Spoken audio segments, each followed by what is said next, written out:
In 1938, families across America tuned into their radios one ordinary evening, only to be met with a shocking broadcast.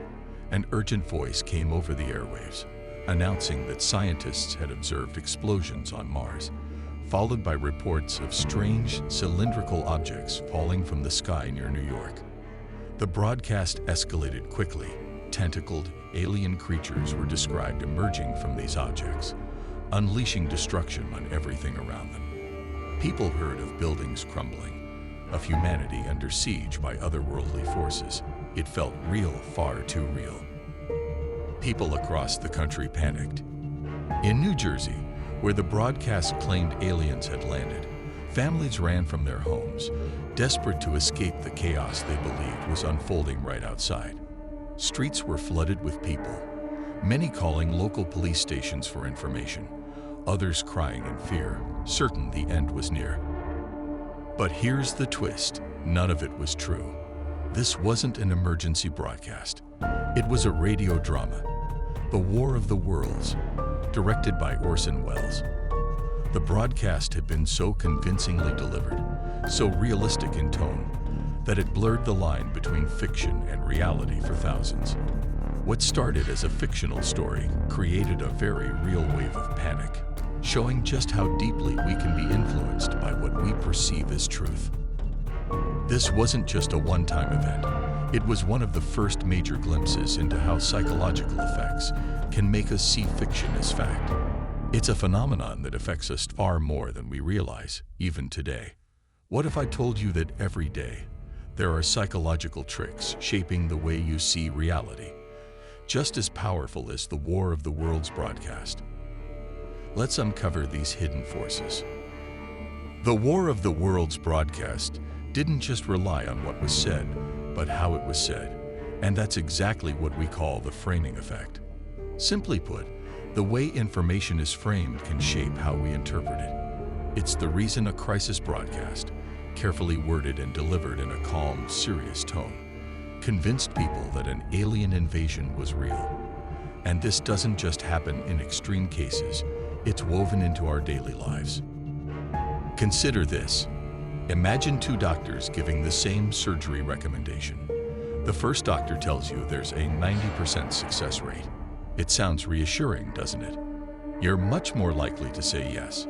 Now, the second doctor describes the surgery as having a 10% failure rate. Suddenly, you might think twice, even though the information is exactly the same. The framing effect goes beyond numbers. Companies use it constantly. Ever noticed how food labels say things like 95% fat-free instead of 5% fat? This is framing in action.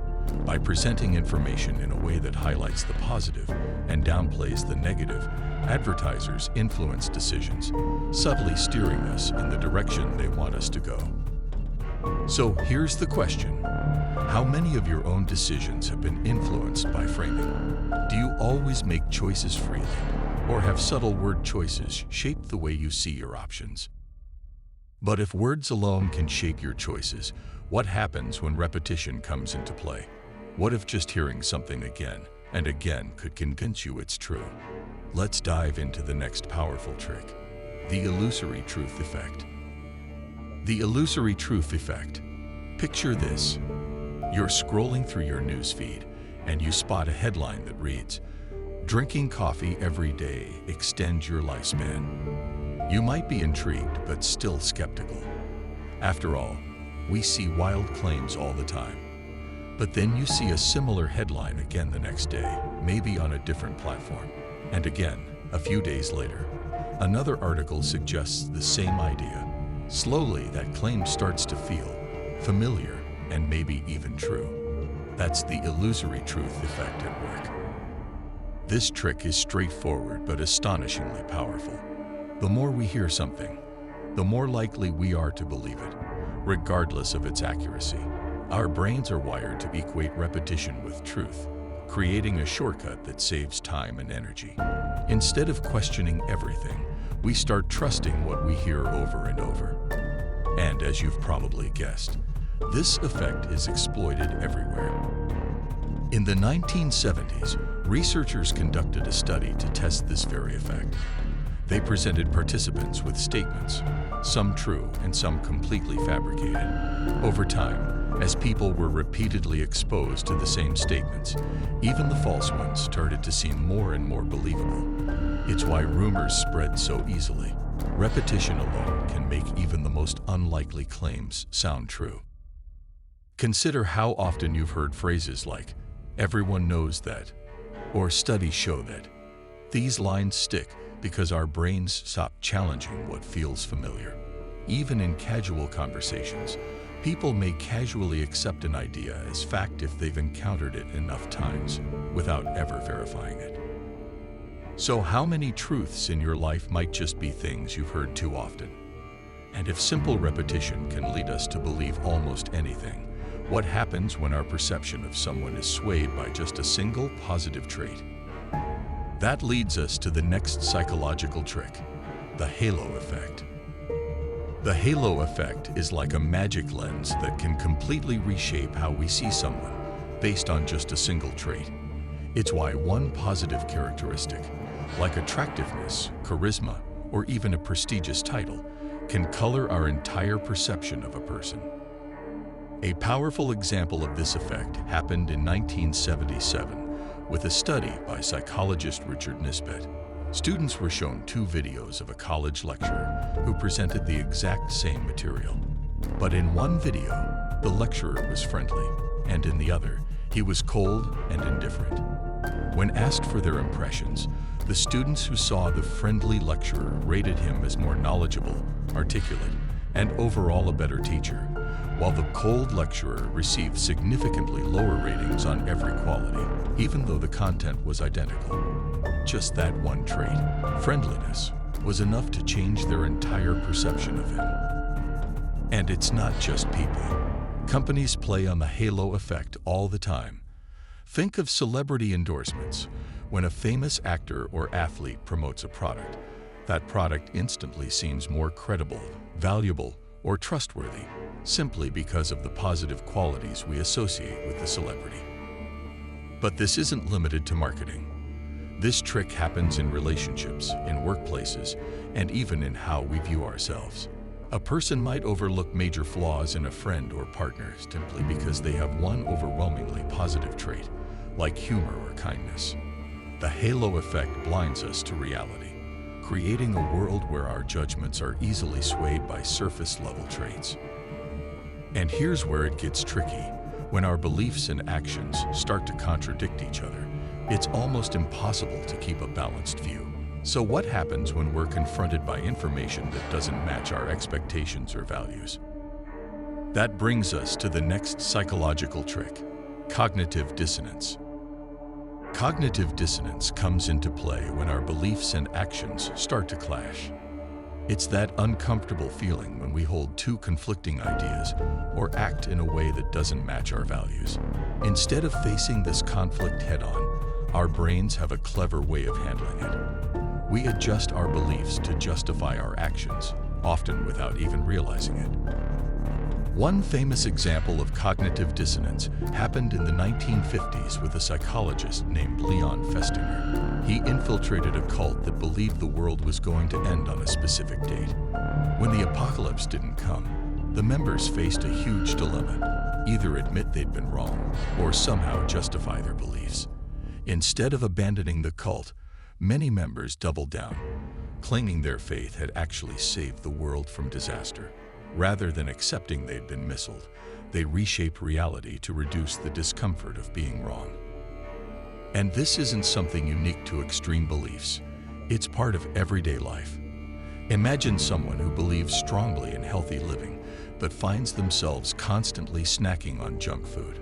They might start saying things like, "It's okay, I'll just exercise tomorrow," or "Everyone needs a cheat day," to reduce the discomfort of acting against their beliefs. Or consider a person who takes pride in honesty, but tells a white lie to avoid conflict. Instead of seeing themselves as dishonest, they might think, "It's just a little lie. It's better for everyone." This trick makes it incredibly hard for us to see our own actions clearly. We justify and rationalize until our actions and beliefs feel aligned again, even if it means bending reality a bit. But here's the thing. Cognitive dissonance is a slippery slope. Once we start justifying our actions, we rely heavily on the very first thing we're told or shown, which can become a mental anchor we can't seem to shake. And that brings us right into the next trick, the anchoring bias.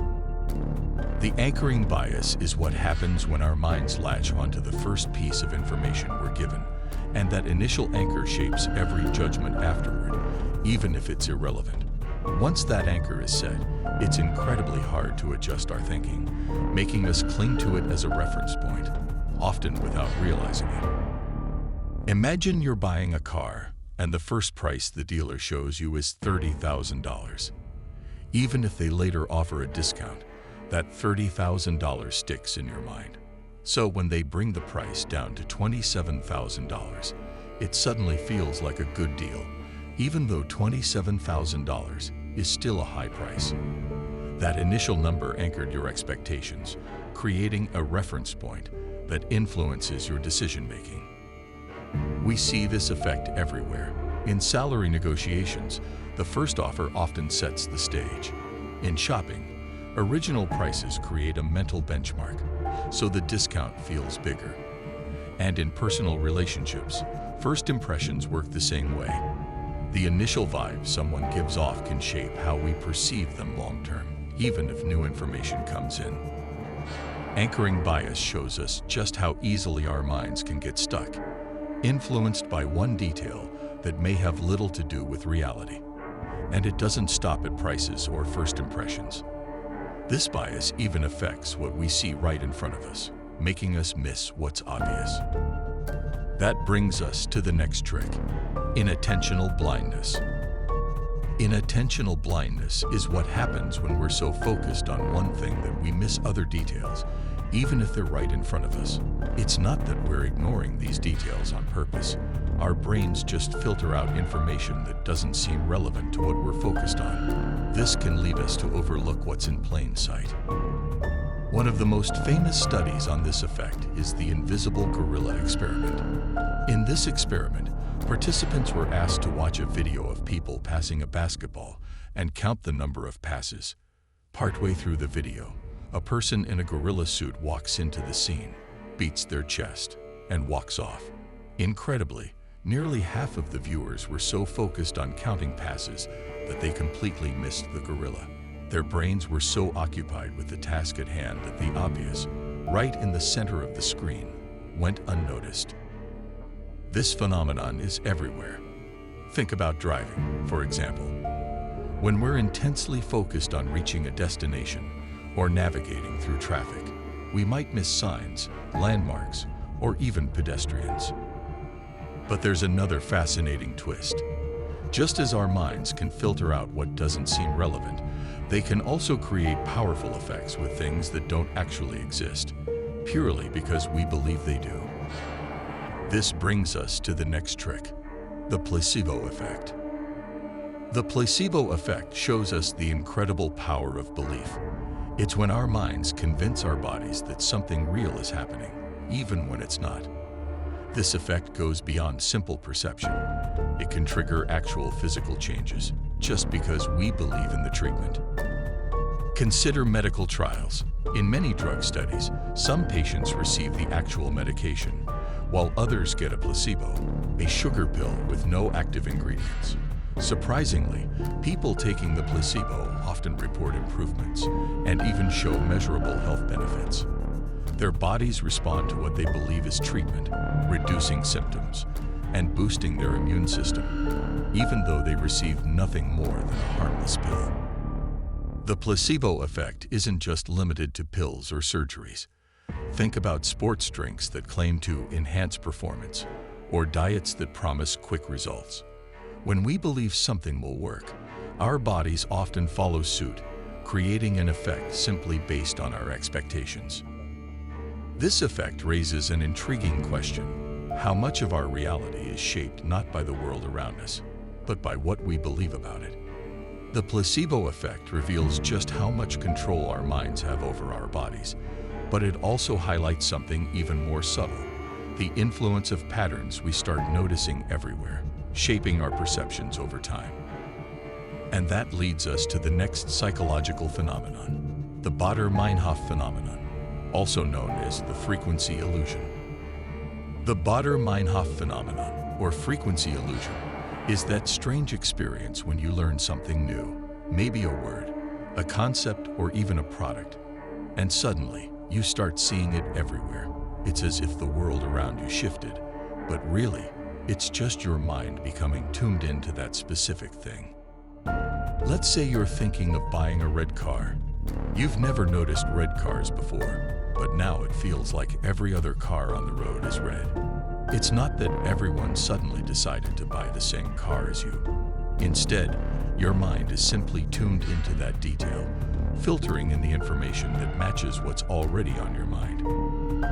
A real-life example. This effect was observed with popular products.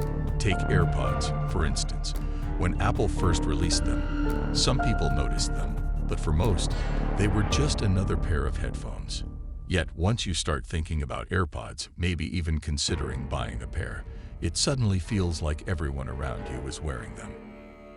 This illusion plays out heavily in social media algorithms too. Once you click on a particular topic, say eco-friendly products or a certain type of pet, the algorithm starts showing you more of the same, reinforcing that topic's presence in your daily feed. Suddenly, it seems like everyone is talking about it, or like the topic is more important than it might be in reality. If our minds are this powerful, imagine what would happen if we learned to recognize these tricks. If you want to dive deeper into the hidden powers of the mind, explore more what-if questions, subscribe, and like this video.